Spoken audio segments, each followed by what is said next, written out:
the story has reached the point where we have to distribute the aid, the things brought in from England, from Cheltenham to be more precise. As I said, the two, Joan Foster and the man who helped her, were in a tough spot, in a perplexing situation. They brought help. They've been so kind and generous. They made an effort. They spent their time. They arranged things back home. They drove. They were tired. They were exhausted, and they suffered all this pain for us. That was the good part of the journey, in a way, for all the "I hate you" jokes and that. Because with us it worked fine. They came, we talked, we were so exhilarated. Me, Socrates, the family, they saw only happiness and positivity, which is good. They say, in fact, that the most selfish, Tal Ben-Shahar from Harvard says that the most selfish thing you can do is to be generous, to do good. Why? Because it comes back to you most of the time. What I'm getting at is for all the good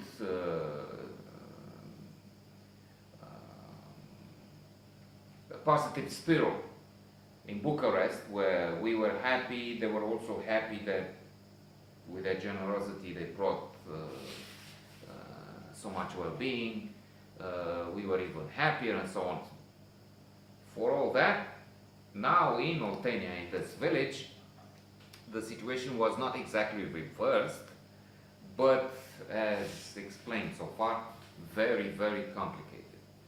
Those who would get dresses, chocolate, I don't know what else there was there, blankets, wine, cookies, whatever,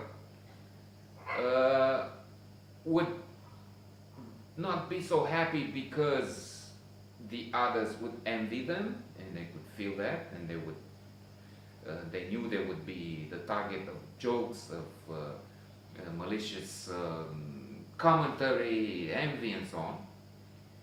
Those who didn't get it were really, really upset, were angry, furious. And there were also many situations when those who got things were still unhappy because they expected something else. By the way, again, referring to positive psychology, one of the rules of life satisfaction is lower your expectations. If you expect to receive a Porsche, then you won't be happy, of course, if you have a Dacia, which is what most people have here in this land. Anyway, it was decided that I would be the one, the porte-parole,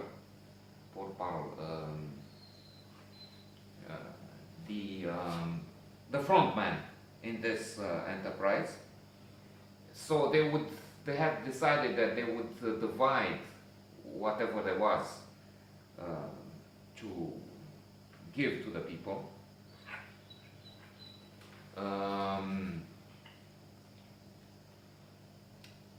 At the school.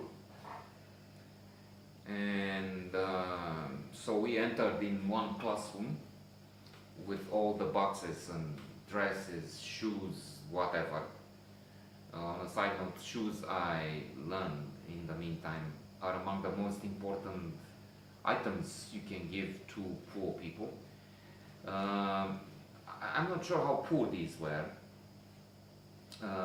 But they weren't rich, that's definitely, except for, who knows, maybe one or two men in that place who had more land, I don't know, had more connections at that point, cattle, whatever.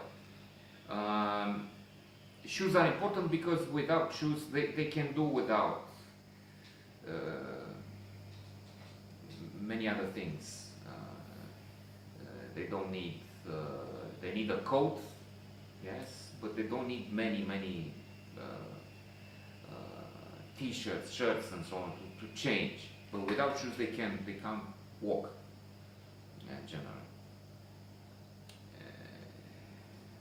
And so, in this classroom, there was a window. Well, there were a few windows, but we opened one, and the population of the village, so to say, not all, some were just upset from the beginning, others belonged to a different camp, as I mentioned, others had other psychological health problems, whatever. But many would line up in front of that window.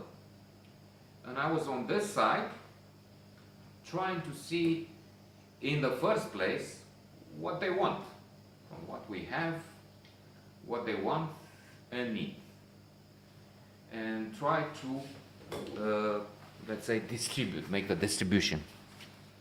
More about this tomorrow.